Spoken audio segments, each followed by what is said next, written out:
US ने 2015 के बाद से पैलेस्टाइन के लिए फंड्स बिल्कुल ना बराबर कर दिए, पर इजराइल के साथ तो ऐसा कुछ भी नहीं हो रहा। ऐसा क्या इंटरेस्ट है यूएस का इजराइल में जिसके ऊपर कोई बात ही नहीं कर रहा? और सबसे ज्यादा इम्पोर्टेंट, यूएस का इससे क्या फायदा हो रहा है, जानेंगे आज इस वीडियो में। तो वीडियो को शुरू करते हैं। सबसे पहले हम चेक करते हैं कि यूएस कितनी हेल्प इजराइल की करता है और कितनी हेल्प पैलेस्टाइन की करता है। एक्चुअल में ना यूएस काफी लंबे समय से इजराइल का स्ट्रॉन्ग सिक्योरिटी कोलैबोरेटर है, क्योंकि दोनों देशों की काफी बड़ी टकराव है मिडिल ईस्ट से, स्पेशली ईरान से। क्योंकि 1900 में ब्रिटिश गवर्नमेंट ईरान के साथ मिलकर एंग्लो ईरानियन ऑयल कंपनी बनाती, जिसके थ्रू वो ईरान के ऑयल रिजर्व्स के ऊपर ना कंट्रोल जमाना शुरू कर देते। पर ये बात ईरान के पीएम को बिल्कुल भी मंजूर नहीं थी, इसीलिए यूएस एंड यूनाइटेड किंगडम मिलकर उस पीएम को रूल से हटा देते हैं और मोहम्मद रेजा को सपोर्ट करते हैं। फिर 1957 में यूएस ईरान के साथ मिलकर सिविल न्यूक्लियर प्रोग्राम को साइन करता है, जिसके थ्रू यूएस अपनी टेक्नोलॉजी और अपने रिसोर्सेज को ईरान के साथ शेयर करता है। पर उनको ये नहीं पता था कि ये कहानी आगे चलकर उनके ऊपर ही उल्टी पड़ने वाली है। कैसे, मैं आपको आगे बताऊं। फिर 1979 से 1981 तक ईरान के लोग सड़कों पर उतर आते हैं, प्रोटेस्ट करते हैं और यूएस एम्बेसी में जो अमेरिकन हॉस्टेजेस थे उनको बंदी बना लिया जाता है और वो डिमांड करते हैं कि यूएस ने कैंसर ट्रीटमेंट के लिए जिस शाह को एडमिट किया हुआ है वो उसको उनके हवाले कर दे। इसके बाद यूएस अपने सारे डिप्लोमेटिक टाइज को ईरान के साथ खत्म कर देता है और 1984 को डिक्लेयर करता है कि ईरान टेररिज्म को स्पॉन्सर करता है। अब हम कहानी को थोड़ा सा फास्ट फॉरवर्ड करते हुए 2003 में आते। ये ना वही समय था जब अमेरिका को इंटरनेशनल एटॉमिक एनर्जी एजेंसी से पता चलता है कि ईरान छुपके से यूरेनियम का इस्तेमाल करके न्यूक्लियर प्लांट में न्यूक्लियर वेपन्स बना रहा है। अब इस काम को वहीं पर सस्पेंड करने के लिए EU 3 नेशंस मतलब जर्मनी, फ्रांस, इटली अपना काम करना शुरू कर देते हैं। पर बाद में ईरान के प्रेसिडेंट महमूद इस काम को दोबारा से इनिशिएट करते हैं, इंटरनेशनल सैंक्शंस की परवाह ना करते हुए।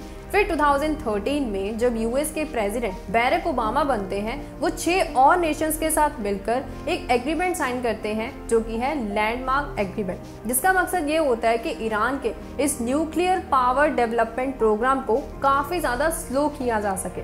पर यह प्रॉब्लम ना बहुत ज्यादा बिगड़ जाती है जब यूएस के प्रेसिडेंट डोनाल्ड ट्रंप बनते हैं, क्योंकि वो सबसे पहले 90 डेज के लिए मुस्लिम मेजॉरिटी नेशंस जैसे कि ईरान उसको यूएस में आने से बैन कर देते हैं। और साथ ही 2018 में यूएस ईरान के साथ जो उनका न्यूक्लियर प्रोग्राम था उसको क्विट करके 2019 में ईरान की मोस्ट पावरफुल मिलिट्री को टेररिस्ट ऑर्गेनाइजेशन का नाम दे देते हैं। उसी तरीके से इजराइल भी ईरान के इस न्यूक्लियर प्रोग्राम को ना अपोज करता है, क्योंकि जब ईरान और इजराइल के बीच में कोल्ड वॉर हुई थी उसके बाद से ईरान के काफी सारे लीडर्स ने इजराइल के इस जूइश स्टेट को खत्म करने के लिए ना काफी सारी ऑर्गेनाइजेशंस को फंडिंग और वेपन्स देने शुरू कर दिए, जिसमें से ये 2 ऑर्गेनाइजेशन काफी ज्यादा पॉपुलर हैं जिनको काफी सारे देश टेररिस्ट ऑर्गेनाइजेशन भी कहते हैं। अब इजराइल को यहाँ पर सपोर्ट करने के लिए अमेरिका हर साल मिलिट्री सपोर्ट देता है इजराइल को, जिसका चार्ट आप स्क्रीन पर देख सकते हैं कि कैसे 2016 में यूएस ने $4 बिलियन, $500 मिलियन मिसाइल डिफेंस के लिए और 2021 में इजराइल और हमास कन्फ्लिक्ट के लिए एडिशनल $1 बिलियन पे किए थे। अगर हम बात करें पैलेस्टाइन की, तो इस चार्ट को देखने के बाद एक चीज तो आपके माइंड में बिल्कुल क्लियर हो चुकी है कि यूएस ने धीरे धीरे करके स्पेशली 2015 के बाद पैलेस्टाइन के लिए सपोर्ट ना बराबर कर दी है। पर क्यों? एक्चुअल में 2007 में पैलेस्टाइन की 2 पार्टीज हमास और फतेह के बीच में ना काफी बड़ा वायलेंस होता है, जिसमें हमास गाजा स्ट्रिप के ऊपर अपना कंट्रोल जमा लेता है, जिसको यूएस एक टेररिस्ट ऑर्गेनाइजेशन का नाम देकर अपनी सारी फंडिंग वहां पर बंद कर देता है। फिर 2019 में जब डोनाल्ड ट्रंप यूएस के प्रेसिडेंट बनते हैं, ये असिस्टेंस और भी ज्यादा कम हो जाती है, क्योंकि 2019 में ही डोनाल्ड ट्रंप एक एंटी टेररिज्म लॉ पास करते हैं, जिसके थ्रू वो सिर्फ $60 मिलियन पैलेस्टाइन को सिक्योरिटी फोर्सेस के लिए देते हैं। और बाद में ये असिस्टेंस आप इस चार्ट से देख ही सकते हो कि कितने ज़्यादा कम होती चली जा रही है। पर बाद में ट्रंप के बाद जो बाइडन इसको रिज्यूम करते हुए वेस्ट बैंक और गाजा स्ट्रिप के लिए $500 मिलियन असिस्टेंस कर देते हैं। यूएस के इन्वॉल्वमेंट इजराइल और पैलेस्टाइन के बीच में वर्ल्ड वॉर सेकेंड के बाद होती है, जब वो यूनाइटेड किंगडम के साथ मिलकर 1946 इंक्वायरी के लिए कमेटी बनाता है, जिसे हम कहते हैं एंग्लो अमेरिकन कमेटी। इस कमेटी का मकसद ये था कि वर्ल्ड वॉर सेकेंड के समय जब नाजी जर्मनी ने अपने कोलैबोरेटर्स के साथ मिलकर यूरोप में रह रहे जूइश लोगों को वहां से हटाने के लिए एंटी जूइश लॉ पास किया था, जिसमें उन्होंने 6 मिलियन लोगों का मर्डर किया, उसके लिए मास शूटिंग और इनफैक्ट पॉइजनस गैस तक का भी इस्तेमाल किया गया। अब जो लोग अपनी जान बचाते हुए दूसरे देशों में ट्रैवल कर रहे थे, उनके लिए यूएस एंड यूएन ने 3 रिकमेंडेशन दी, जिसमें उन्होंने काफ़ी इंपॉर्टेंट लाइन कही कि पैलेस्टाइन एक हॉली लैंड है जहां पर काफ़ी सारे जूइश लोग रिलोकेट हुए थे। अब आगे चलकर इस लैंड पर कोई भी रिलीजन और कास्ट के अकॉर्डिंग अपना हक नहीं जमा सकता। फिर 1967 में 6 दिन की वॉर होती है इजराइल और अरब स्टेट्स के बीच में, जैसे कि इजिप्ट, जॉर्डन और सीरिया के बीच, जिसमें यूएस ने इजराइल को सपोर्ट करने के लिए मिलिट्री और एयर मिसाइल्स दी। फिर बाद में 1973 में जब थर्ड इजराइल और अरब स्टेट्स जैसे कि इजिप्ट और सीरिया के बीच में वॉर होती है, तो फिर से यूएस आगे बढ़कर इजराइल को मिलिट्री सपोर्ट देता है। फिर बाद में 1978 से लेकर 79 में शांति मेंटेन करने के लिए इजिप्ट और इजराइल के बीच में एक पीस एग्रीमेंट साइन करवाया जाता है। अब मैं आपको जो अभी तक की इवेंट्स हुए हैं उसके बारे में बताता हूँ। सबसे पहले 1991 में यूएस सोवियत यूनियन के साथ मिलकर एक मैड्रिड कॉन्फ्रेंस को को-होस्ट करता है, जहां पर पहली बार इजराइल और पैलेस्टाइन के बीच में नेगोशिएशंस होते हैं। फिर 1993 में इजराइल अपनी मिलिट्री को वेस्ट बैंक और गाजा से विड्रॉ कर लेता है और पैलेस्टाइन को रिकॉग्नाइज करता है। उसी तरीके से पैलेस्टाइन भी इजराइल को रिकॉग्नाइज करता है।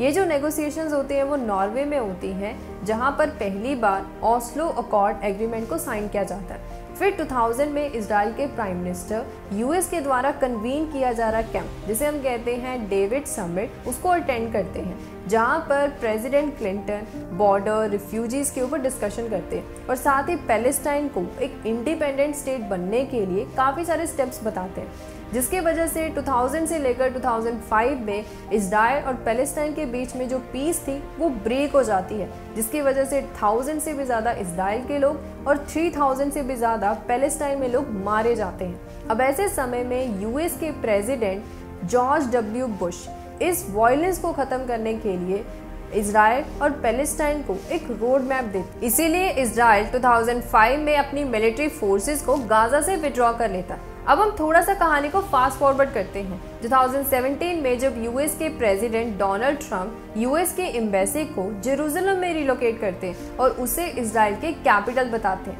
जिसकी वजह से वहां पर बहुत सारे कंसर्न्स बनने शुरू हुए और साथ ही पैलेस्टाइन लोगों को वहां की रिफ्यूजीज वर्क एजेंसी को जो फंड्स दिए जाते थे उसको बहुत ही कम कर देते हैं। अब उसके बाद क्या कुछ होता आ रहा है वो आप सब लोगों से छुपा नहीं है। अब आपके मन में एक सवाल आता होगा कि यूएस इतनी ज़्यादा हेल्प इजराइल की इसीलिए करता होगा कि दोनों के बीच में काफ़ी अच्छी बॉन्डिंग्स हैं, फ्रेंडशिप्स हैं, बट कहानी इससे भी ज़्यादा डीप। यूएस का सबसे बड़ा फायदा है जो कि है लॉबी। एक्चुअल में ना यूएस में एक AIPAC कमेटी है, मतलब American Israel public affairs committee, जो कि हर साल जब भी यूएस में इलेक्शंस होते हैं तो millions of dollars as a funds provide करते हैं इन पार्टीज को।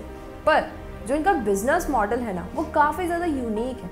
ये सीधा पॉलिटिकल पार्टीज को पैसे नहीं देते, बल्कि उनको कैंपेन रन करने के लिए देते हैं, जैसे 2016 में इतना और 2018 में इतना। इनफैक्ट ये कमेटी के यूएस में काफ़ी सारे प्रो इजराइल ग्रुप्स हैं, जिनको भी ये इनकरेज करते हैं कि आपको इन्हीं कैंडिडेट्स को सपोर्ट करना है और इन्हीं को फंड्स प्रोवाइड करना है। इसीलिए एक आर्टिकल के अकॉर्डिंग ये कमेटी अमेरिका की largest pro Israel lobby group है और ये जो प्रो इजराइल डोनर्स हैं वो 34th लार्जेस्ट डोनर्स हैं। अब आप सोच रहे होंगे कि ऐसा क्यों? उसका कारण ये है कि ये कमेटी उन्हीं कैंडिडेट्स को सेलेक्ट करती है और उन्हीं कैंडिडेट्स को फंड करती है जिससे इनको फ़ायदा हो, क्योंकि वो ऐसी फॉरेन पॉलिसीज़ बनाएंगे जिससे इजराइल का भी फ़ायदा हो और अमेरिका का भी फ़ायदा हो। Number 2, business interest. एक समय ऐसा था कि इजराइल में ना एक रॉ मटेरियल तक भी नहीं था, तो उनको ऑरेंजेस और कैरोसिन को एक्सपोर्ट करना पड़ता था। पर आज टेक्नोलॉजी के मामले में इजराइल सुपर टेक है, क्योंकि 1985 में इजराइल ने 60% मार्केट कैप्चर कर लिया था ड्रोन्स को सेल करके, वो भी इन देशों को। फिर 1988 में इन्होंने स्पेस के लिए एक मिनी स्पाई सैटेलाइट बनाया और स्पेस में अपनी जगह बनाई।